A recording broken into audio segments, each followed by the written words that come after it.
Hello, welcome to Good Games Well Played, episode 188. I'm Clint, aka JCM. With us this week is Messiah. Hi. Isley will not be joining us. He's got some family in town, so he won't be able to record.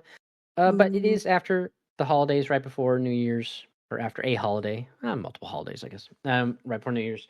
So not a whole lot of game news that we'll be talking about. Probably just what we've been playing. So it'll be a shorter episode. But I did see one interesting bit that was from Monday, where apparently some of the original creators of Dead Space pitched a Dead Space 4 to EA, but they said, nah, we're not interested.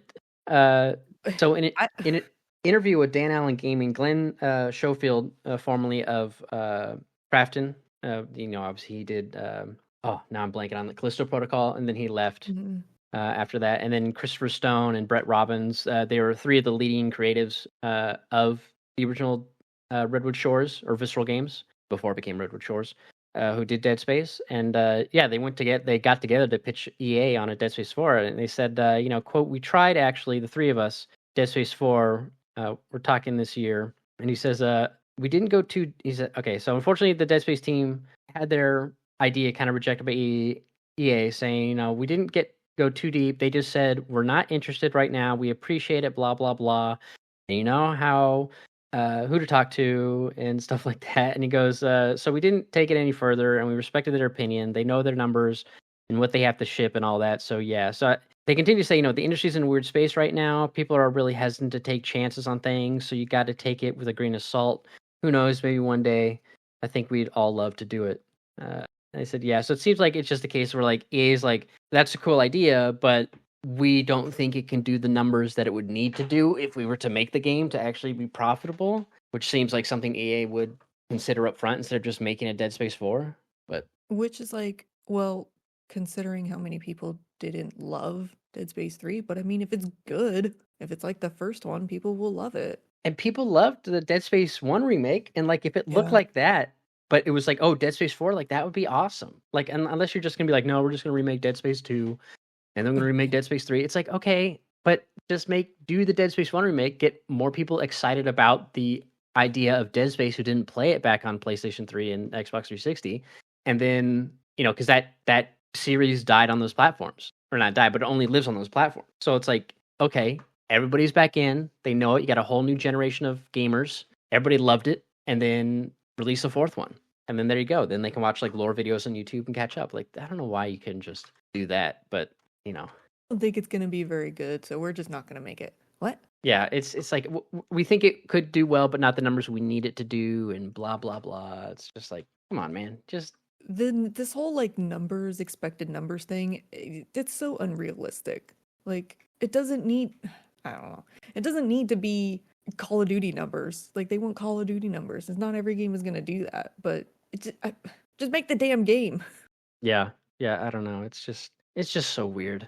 If they gotta like, who the hell knows? I don't know, man. It's rough, especially because I'm like, okay, well, are you looking at like all the other games you have coming out in EA's catalog? Like, what were your numbers for Dragon Age? Like, what did you expect them to do, and what have they done? Like, that's also another beloved, franchise, but it's like, yeah, I don't know, man. It's got to be rough. Like, I can't just go off and do another like spiritual successor either, because they just want Dead Space. Yeah, like companies like EA and stuff like that, they're not willing to take the chance on the game. Like, they're not even looking at like the reception of Dead Space 3, I feel like. They're just like, no, we don't think people are gonna buy it enough for us to invest in it. What does that mean?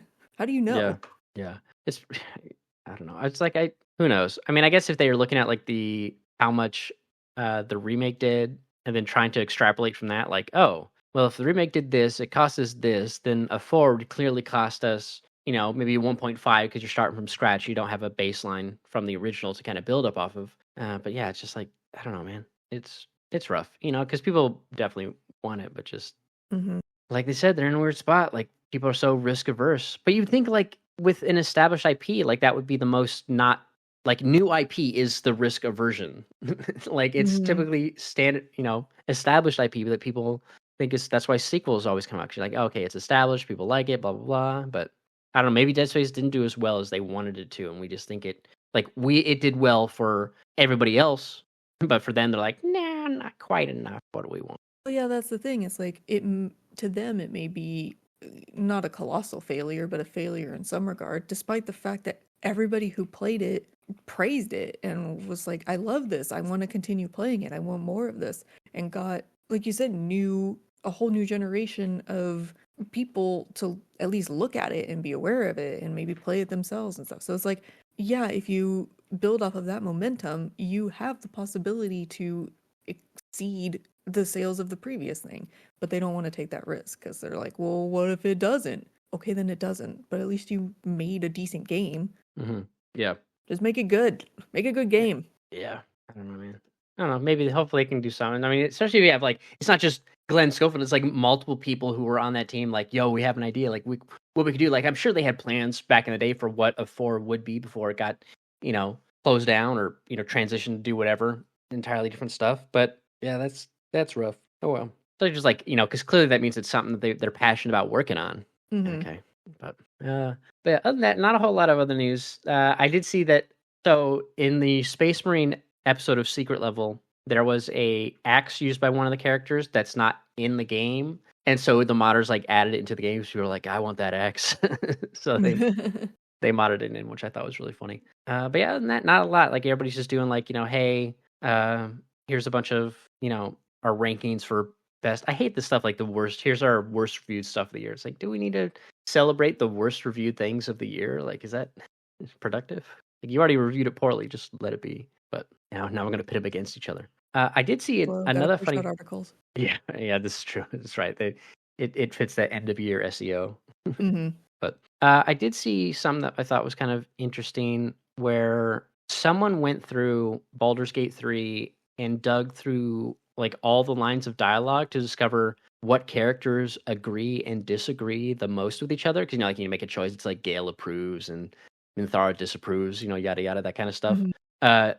And they found out that Minsk and Karlak agreed the most, aligning at 97% on all decisions. But I'm curious, that's only because Minsk is only there in, spoilers. Minsk is only there at part of Act 3. Uh-huh. So I'm like, you can't have Minsk like through the rest of the game. But I guess you can just kind of, pull like, okay, if he agrees with Karlak almost 100%, then he's probably going to agree with Karlak in Acts 1 and 2. But then followed by that was Will and Halson. Will, Halson, Minsk and Halson, and Jahir and Halson, and Karlak and Halson all agree 96%. So they're like right there as well. And it's like, okay, that kind of makes sense because they're all like the good guys. So they're all going to agree on the good decisions that you make. So I thought that was pretty interesting. But then we also found out that Asterion and Will have the most disagreeable pair with only a 50% alignment. That's followed by Minthara and Halson at 51. I'm surprised Minthara agrees with 51% of anything that Halson does. Or 51% of anyone. Yeah. And then both Will and Minthara and Karlak and Asterion agree at 52%. That's why it's so tough running Karlak and Asterion together. Because it's like you don't want to disapprove have your besties disapprove. So come on. The girlies are fighting. But Asterion's apparently best match is with Lysel. If they go by the total agreement numbers, they're the best match, which makes sense. Then Lysel's best match would obviously be Asterion. And then Gale's best match would be Karlak. Karlak's would be Will, which is a bit awkward. And then Will's bestie would also be Karlak then, as is Shadowheart. So it's interesting how it's funny to have someone just go through and see like, okay, well, where do they agree the most? But that fully explains how before the end of Act 1, I was besties with Asterion and dating Lae'zel. Yeah, that's why it's fun when I'm doing like my dirge. Like, okay, I'll take the I ran Shadowheart, Lysel, and Asterion, and then I was like, okay, well I can just be like Lysel's very much. We got to do the objective, and then Asterion's very much like, oh, you can piss off anybody. I don't care. I think it's great. And then I get Minthara, and I just swap out Lysel for Minthara, and then I'm like, okay, I got all the people who can have like. So I'm one of the people who have like the dark as if I didn't get Minthara, because like, okay, I can do the Ascension, I can do the Dark Justicar or Justiciar, and I could do this, stay with the Queen for Lysel, like pick all the bad options for the characters and hopefully be able to align easily through the Dirge run. But yeah, I thought that was fun. But yeah, other than that, not a whole lot. I did finish before we get into what we've been playing. I did watch the Concord episode of Secret Level, which from what I had seen from the few people on Twitter who watched Secret Level when it first before, like, they were reviewers, so they got to watch all of it. They released it in batches. It was like 1 week they did like 7 episodes, and the next week was the other 7. So the reviewers got to watch everything, and they're saying like, oh, the PlayStation episodes were the weakest. And I haven't watched the last 2. Only one of them's like a PlayStation one. I'm sure that I'll get there when I get there. But the Concord one I thought was fine. Like, and what sucks about the only thing I had an issue with that was like there was a few too, like, not like double cross misdirections, but like we'll just call it misdirections. There's a few too many of those. But overall, like, I like the story because in the lore of Concord, there was this group of free gunners essentially back before like free gunners became like super popular, and there was like traveling through space was like very dangerous. And there's a lot of these like essentially gangs that control all the trade routes, and they have like all the codes to get safe passage through the solar system, and they steal this thing. You find out about it in Concord. There's an episode. There's like a scene that you can unlock that shows someone, they're looking at a tchotchke of something, and it's like he recounts a story of this group that stole the trade routes and released them essentially online for everybody to have access to these safe passages instead of selling it off for a bunch of money. And it became like known as like this, these big heroes. And so the story in Secret Level is essentially of that crew. They do the job, so they steal it, blah blah. They get out. They think they get away. They get chased down by the syndicate group they stole from, and they're almost going to die. They realize what they have, and they go, "Oh well, if we're going to go out, we got to release this." So they pump it out to everybody, and then they escape into this void like storm. It's like very dangerous to go on, and like they're never heard from again. But the tchotchke somehow gets to this bar, and the guy tells a story to one of the characters from the game, and that's how he gets in the game.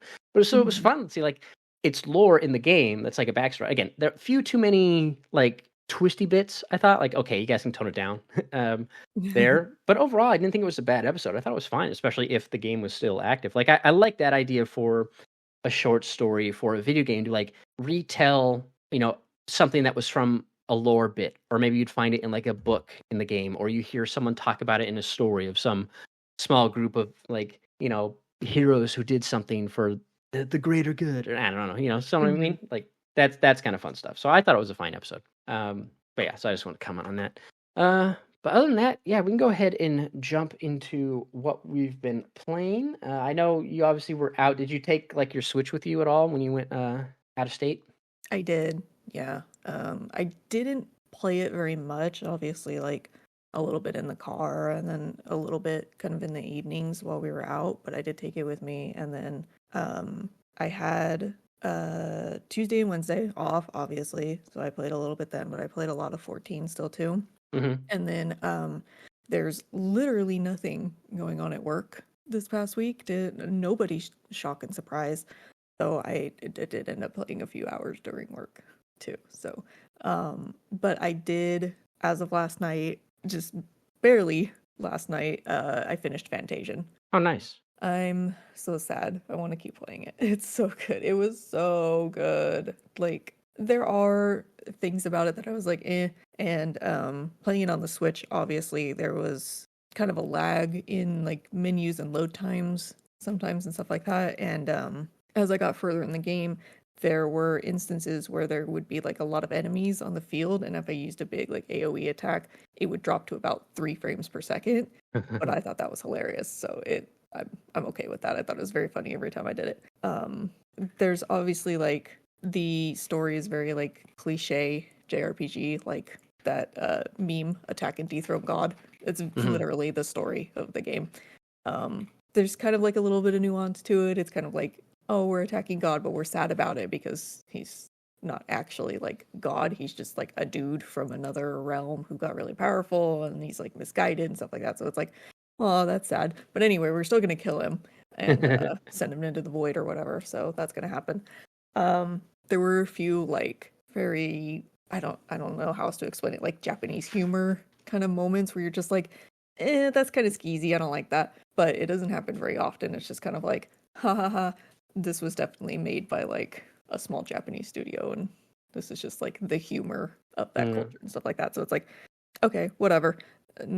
Dialogue's a little weird, but it's like all of that kind of pales in comparison to how good the game actually is, at least to me. Like, I kind of, last time I talked about it, obviously I gushed about it, but like the environments and like the aesthetic of it is just so cool, and it like carries through the whole game, and you never really get to a point where you're like, I can see where they abandoned the like diorama aesthetic. It carries through the whole game, which is so impressive and it's so cool. And like the battle system is really neat. I love the dimension system. It makes I had to grind a little bit towards the end of the game because I was reaching a point where I was getting my ass kicked by just one shot attacks, and I was like, I don't know what I'm doing wrong. So I grinded a little bit. It made grinding like so much easier because you can kind of just like, it has like an auto run feature, obviously because it was originally a mobile game. Mm-hmm. So you can like pick certain points on the map and the character will auto run to them.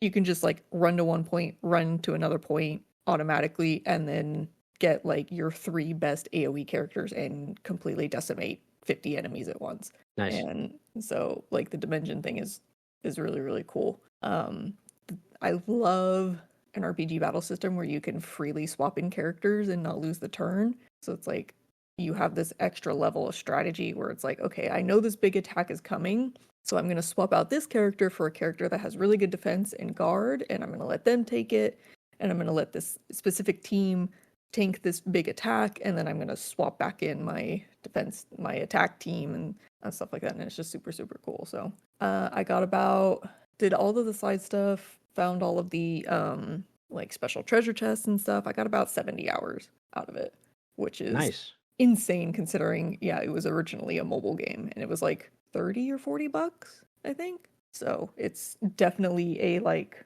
fully fledged, just not too long, but not too short RPG, and it's so good. And I kind of want to play it again. I want to do New Game Plus, but I have nice. so That's an many NG other Plus. things I want to play. Yeah, that's cool. Yeah, it sounds a long time, man. Mm-hmm. I was thinking about it too. Like, I was looking at a bunch of like, oh, if I, because I started playing Warhammer Space Marine 2, I'll get into, but I was like, oh, there's like a big old Warhammer sale on Steam right now, and there's one called like Rogue Trader, which is kind of like a XCOM style game, but in Warhammer. I was like, oh, that sounds really dope, but it's like the campaign's pretty long, and I'm like, do I have enough time to play that kind of campaign? I'm like, I guess if I played it like not on stream, if I can play it with just the mouse and not have to use the keyboard, because it sounds like it should just be a clicky kind of game, because I can play like Baldur's Gate without the keyboard. Then it'd be easier if the kids with me. I'm like, I guess I could just play it off stream as well and not just stream it. But I was like, I don't know if I got the kind of time for a big old long game like that. But I guess I could just chip away at it. But yeah, there's so many like, oh man, anytime I look at a game, it's like, how long to beat is this game? And then it's like way too long. I'm like, I don't know if I got time for that. No, I really want to pick up Fantasio, and this is like, oh, yeah, I don't. That's going to be even longer, and it's going to be not on my Nintendo Switch, so I'm going to have even less time to pick away at it. Maybe one day in the future or something. Like once the little guy can be a little less on, or maybe if I could just like set up my office in such a way that I get his own like little chair, and then he can just sit in a little chair and watch the thing, and not have to sit on my lap. Be easier.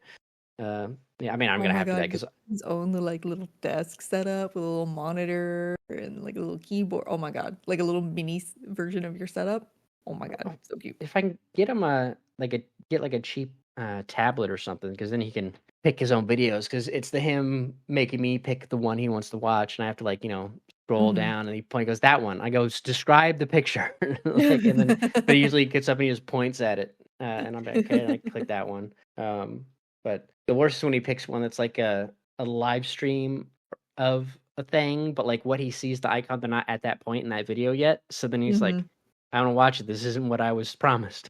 He's like, change it. But anyway, yeah, I played Still Wakes the Deep the other day. I streamed it in one sitting on Thursday, I want to say. Yeah, that game was. I mean, the game was only about 4 hours long. It was, man, that was a pain in the butt to like set up. Because I got it on Steam because that's where it was cheap, or it was on sale. And I don't even know if it's on. I imagine it's on PlayStation. But that game, like, it doesn't have a frame rate cap, so it just runs uncapped. And I'm like, well, I can't have that. And it also only has like a high and epic settings.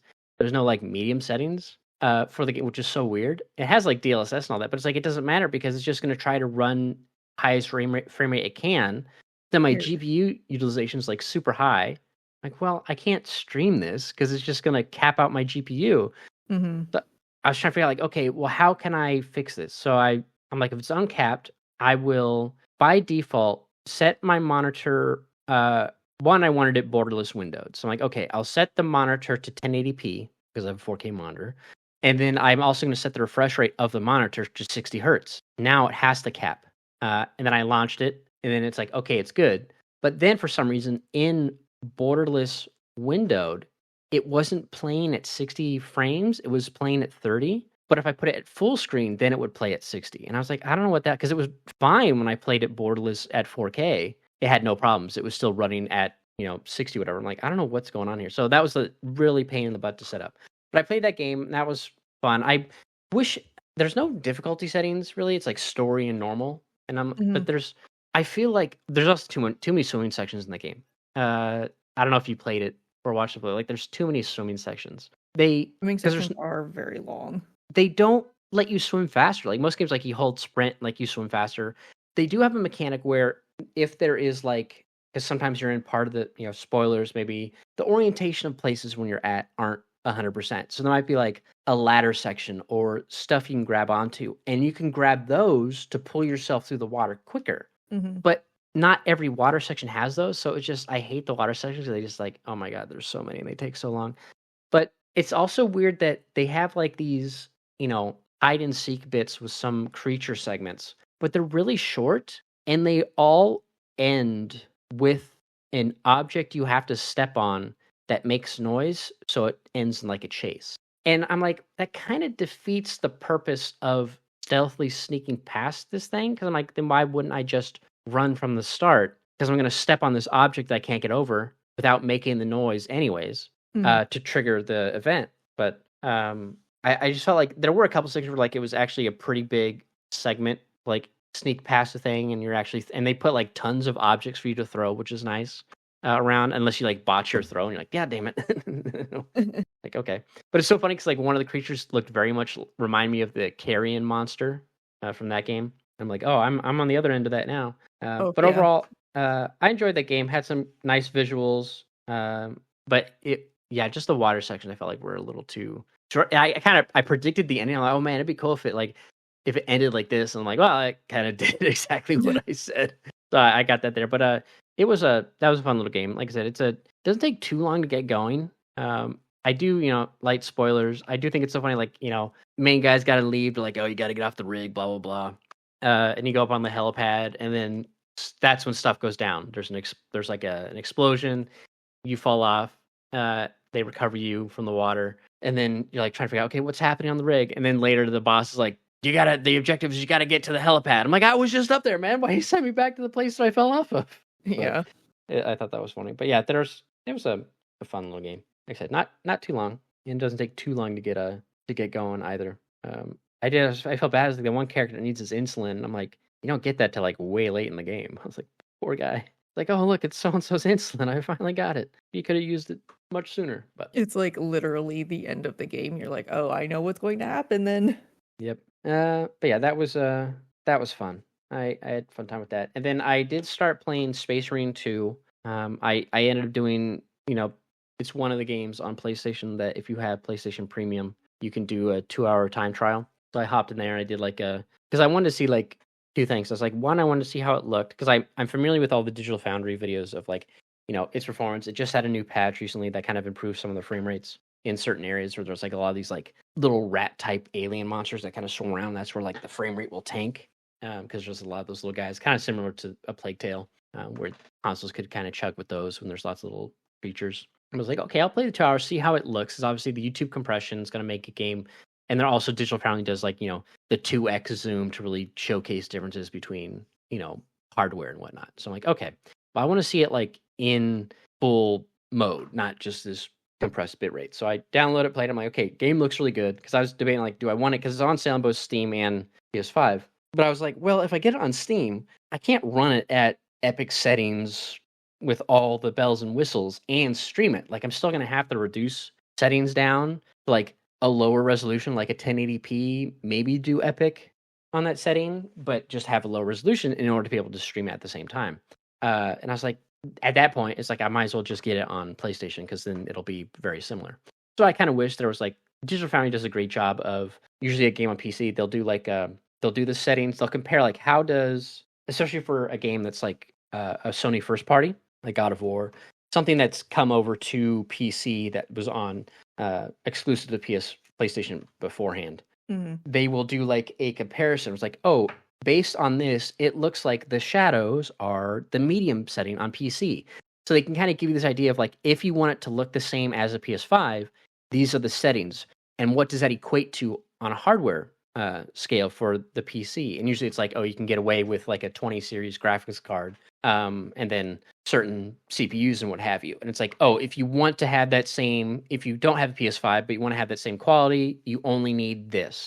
And so they kind of give you those match settings, which I think is really cool. Because it's like, 'cause a lot of times, because if it's a 20 series card, you don't need, you can kind of get those for not super cheap, but, cheaper. You don't feel like you're losing out on much, I suppose. But I wish they also had a setting for like, okay, if you have the best stuff or you have this gear, this is the best you can do. Because a lot of publishers and developers will put out like a card like, if you want to play at 1080p Ultra, we recommend these specs. If you want to do 1440p Ultra, these specs, in 4K with DLSS, these specs. And usually it always comes down to like 4060, 4070, 4090 or something like that. You know what I mean? But I wish they also put out like what's the highest you could have it while also streaming to Twitch or YouTube? Like what? Because I obviously it's not a ton of resources, but like depending on your settings in OBS, like there could be other stuff, and who knows what else you're doing on your PC at the same time.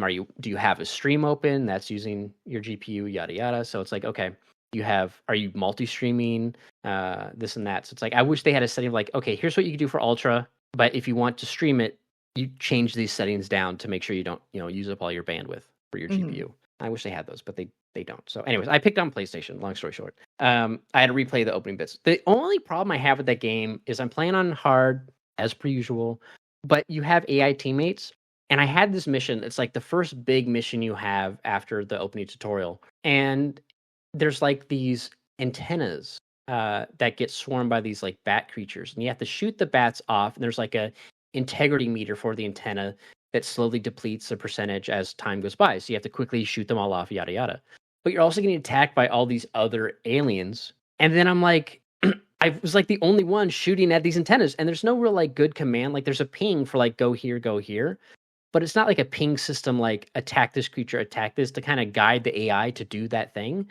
So I failed that mission the first time because I got like near the end and there was a bunch of these crazy like high level aliens showing up, and I'm like, can you guys like do the objective, please? I was like the only one, or shoot the big bad. I'm like too busy trying to dodge these explosive alien spores, take out the big guy. They're all funneling after me. I have all the aggro for some reason, and like I failed. I was like, motherfucker. And then I had another mission where we had to.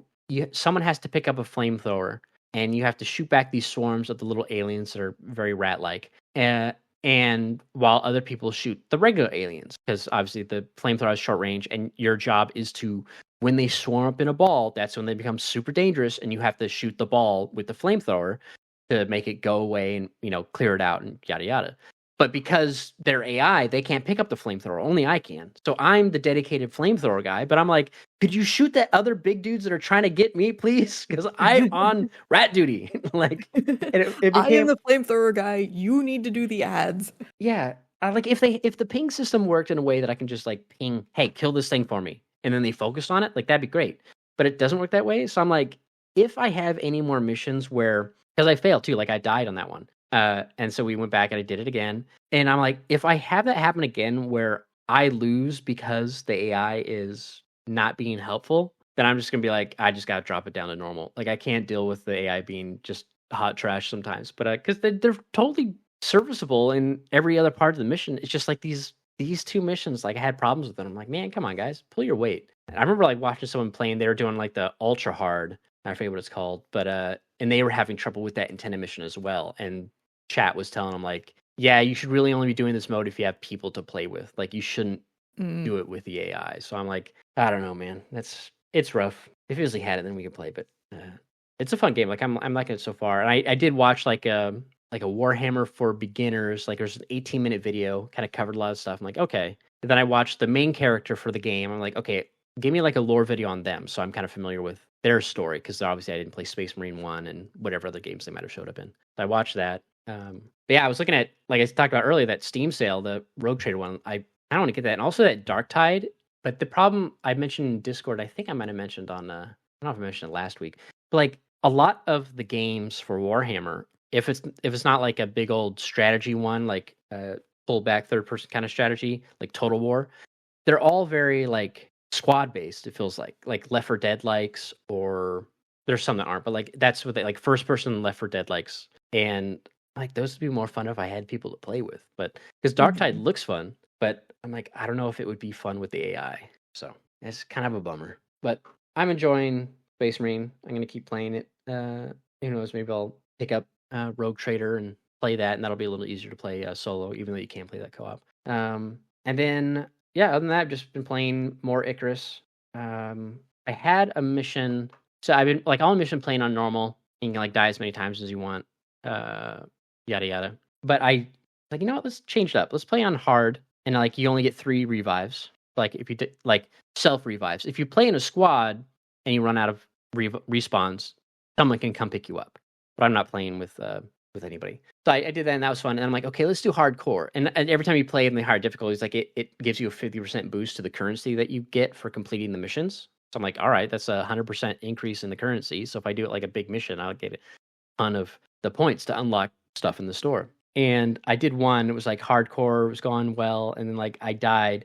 But my only issue is that you die, but it doesn't let you like abandon the mission. You just have to quit to the character select and just go start another one. I'm like, okay, but all my stuff is still lost. But I guess you can also have someone join you. And I saw a Reddit post because I browsed Icarus a couple times now. Reddit like recommends it to me as a subreddit every time I'm on my main page.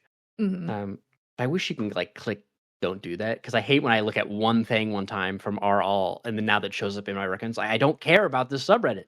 It just had a. I only looked at that one thing because it seemed interesting. Stop showing it to me. But people like they die and they post on subreddit like, I died, but I lost a lot of stuff that's highly valuable to me.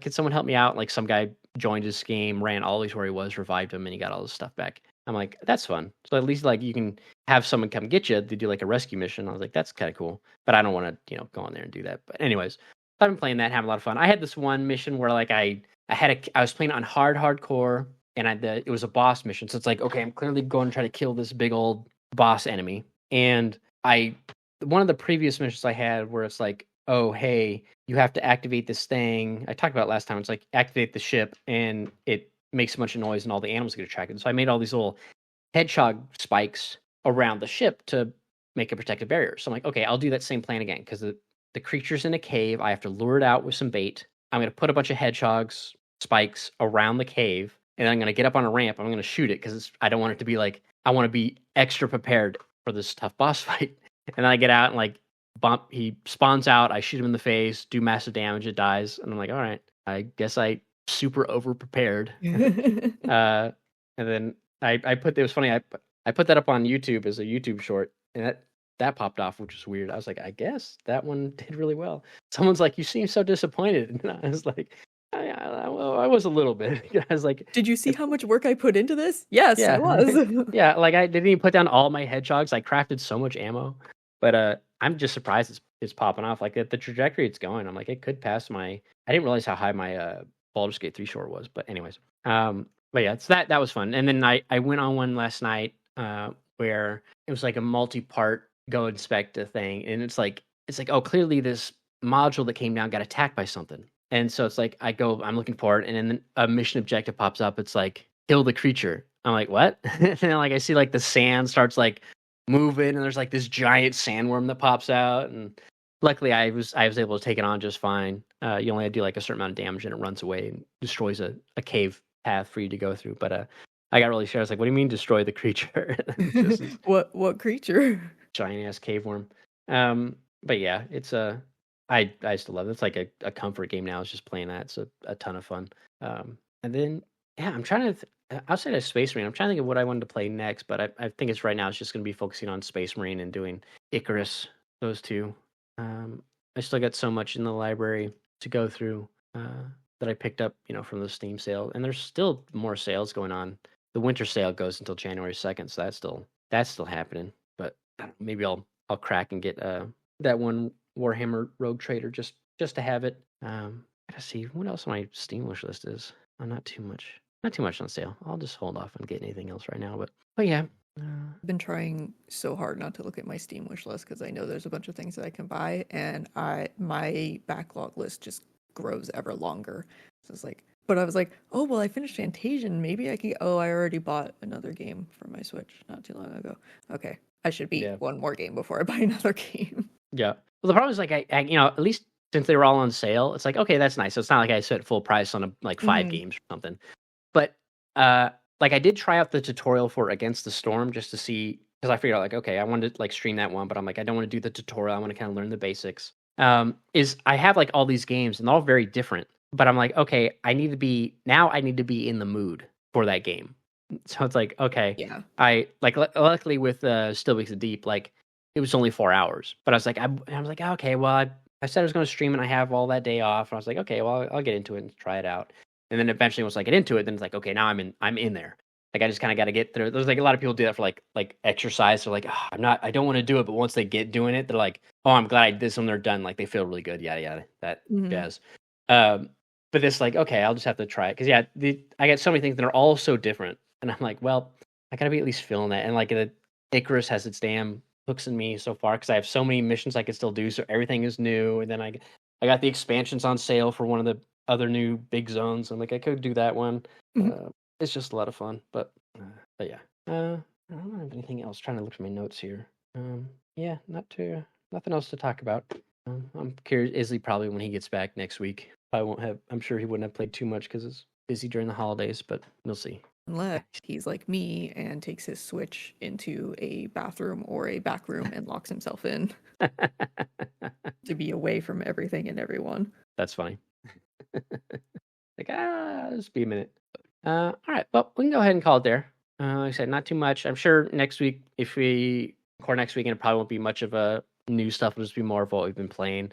Hopefully, I mean, I was like, oh, he's got a computer. Now we can all play stuff together. But he's been busy ever since he got it. We haven't all been able to play anything. So we got to figure out like what we can all play and have like a 4-player game sesh. That'd be fun. Do some. That's the downside of getting new toys around the holidays. You don't have time to play with them as an adult.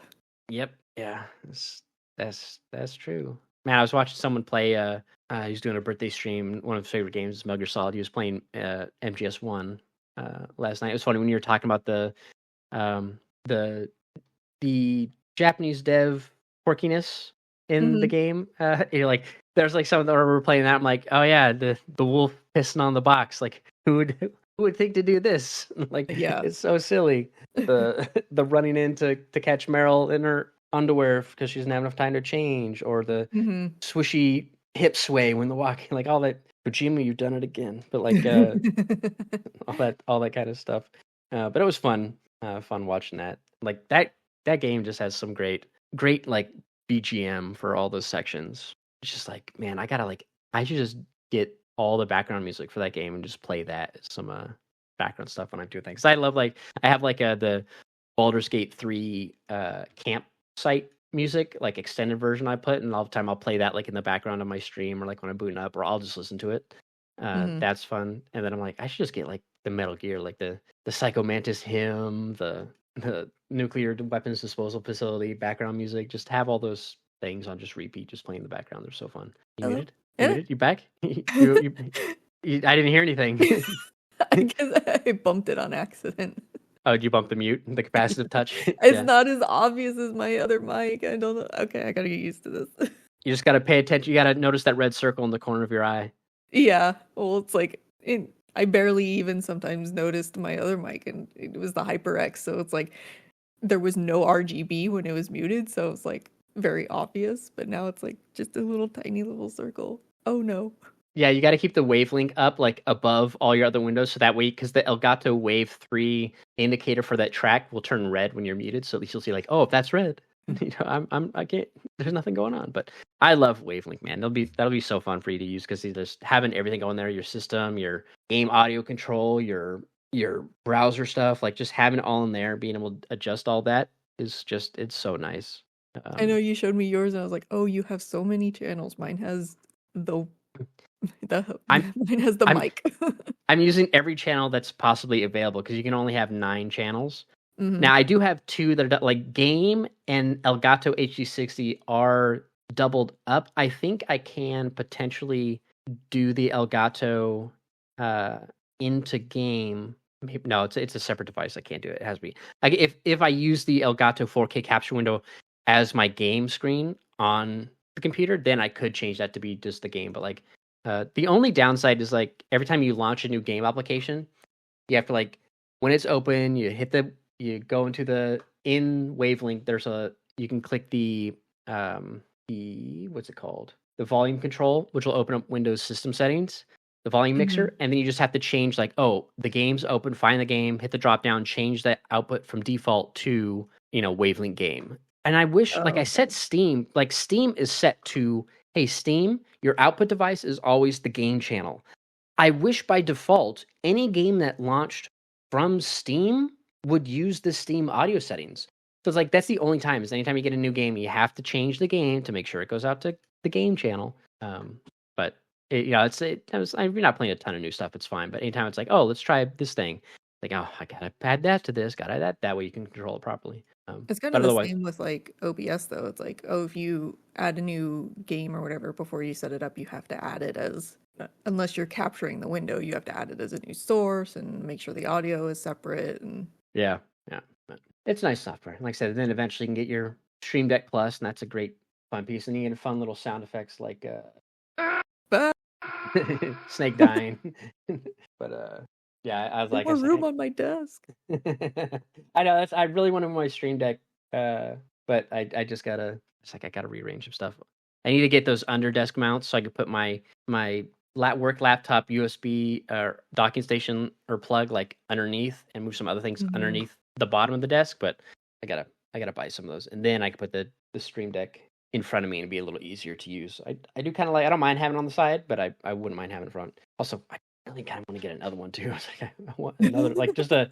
I don't want the XL, but I kind of want to try one. Obviously, well, I guess you could just use your phone. Just get the Elgato Stream Deck phone plug-in, and then you can do it 6 inputs. Well, you can't do volume adjustment uses though. subscription model on Android. Oh, that sucks. Yeah, it's really stupid. There's a lot of like GoodNotes and Clip Studio and Stream Deck. They all use subscription models on Android, and I don't know why. It's really stupid. Because like I got a fancy new tablet for Christmas, and if I could have like the tablet version of it, you can have like 100 icons or something like that. So.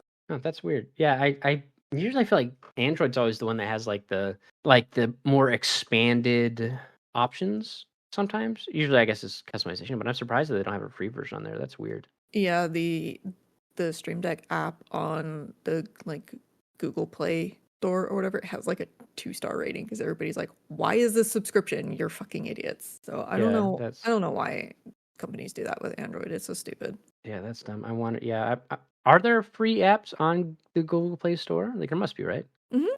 Okay. Yeah, I don't know. That's so weird. Yeah, I wonder if I deleted this and re-download. Like, if I have if that was a recent, like maybe it's changed on iOS as well, and I just don't know it because I downloaded this so long ago. Like maybe they changed it or something. But that seems like a poor move on Elgato's side because they're very much like, hey, yo, check this stuff out. Like they want people to try their products.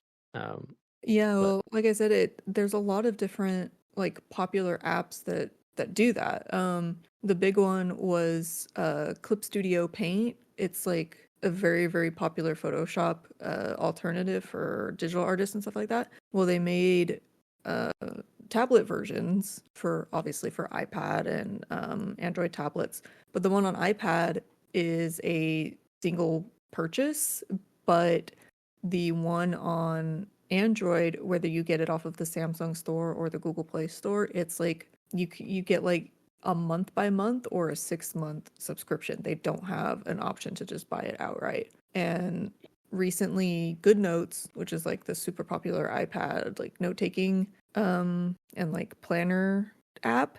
They recently added it to Android, but it's also a subscription base. You do it month by month or you do yearly. They don't have an option to just straight out buy it, which is, and yeah, the Stream Deck app is the same way. I'm sure there's other ones, but those are the only ones that I've ever like looked at or tried to use. It's, I don't know why they do it on Android. It's so stupid. Yeah, I've seen fitness apps that do that, where it's like, oh, you can only have subscriptions outside of the free one. Mm-hmm. There's no way to get outright. Or if they do, it's like it's $99, and it's like, okay, that would be like the equivalent of paying the monthly subscription one for like a year. Mm-hmm. It's like, okay, it's like, well, clearly you're going to use it, but like I'll just keep using the free version. Yeah, that's the thing about, like, I've been using CapCut a lot to edit my videos because it's just a little easier to do than Microsoft Clipchamp, which I don't mind. I use Clipchamp for like the posting up the YouTube version of the podcast because it's just a video file or a picture of the logo and then the audio, so it's easy to do. But I've been using CapCut because it's also easier to make some other like YouTube shorts and whatnot on there. And the problem is though they put a lot of their crap behind the pro version.